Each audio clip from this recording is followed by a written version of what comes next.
Hello everyone, আসসালামু আলাইকুম। সবাই কেমন আছেন? সো এখানে আমি ফুল নিয়ে চলে আসছি। ফুলগুলো আর কি আলপির বাবা নিয়ে আসছে ঢাকা থেকে। তো ফুলগুলো অনেকই সুন্দর, অনেক কিউটি কিউটি ফুল। এখানে প্রতি পিস ফুল নিছে ৳১৫০ করে। কোথা থেকে কিনছে এটা আমি বলতে পারবো না সঠিক। সো ফুলগুলো দেখাইতে অনেক ভাল লাগতেছে। ফুলগুলো কোয়ালিটি অনেকটাই সুন্দর। সো আজকে আমি আমার সারাটা দিনের ব্লগ দেব।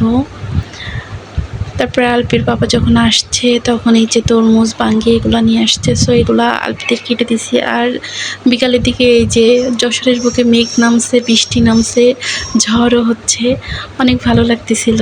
সবাই তো নাচানাচি করতেছে, সবাই অনেক খুশি মেঘ বৃষ্টি দেখে। তো অনেক কালো হয়ে গেছিলো আর এই যে ফোঁটা ফোঁটা বৃষ্টি পড়তেছে। পরে যেয়ে তাই অনেক বেশি বৃষ্টি পড়তেছিল। তারপরে এই যে ঝড় হচ্ছিল, ঝড়ে আমরা আম কুড়াইছি। তারপরে এই যে সকালের দিকে খিচুড়ি আর ডিম ভাজি দিয়ে নাস্তা করলো সবাই। তারপরে দেখি আমার ভাই আসছে, না বলেই চলে আসছে ও আর কি। তো ওরে আর কি খাইতে দিলাম। আর এই যে এটা দিয়ে আলপিরে পিটাই সেটা দেখাচ্ছি।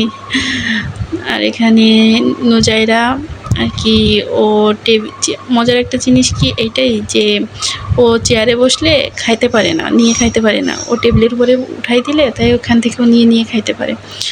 তো আমার ভাই যে জন্য আসছে এই যে অরিশিয়ান এটার জন্য আসছে যে বাবার পেনশন, আমার আব্বু মারা গেছে তো বাবার পেনশনের কাগজপত্র দিতে আর কি আমাদের ৩ ভাই বোনের প্লাস আমার আম্মুর সই লাগবে, সাইন লাগবে, যার জন্য আমার ভাই আর কি আসছে। তো সাইন করে দিলাম। এখন আমার ভাই আর কি চলে যাবে আর কি।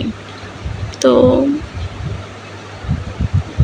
এই পর্যন্তই। সবাই ভালো থাকবেন, দোয়া করবেন। আল্লাহ হাফিজ, বাই বাই।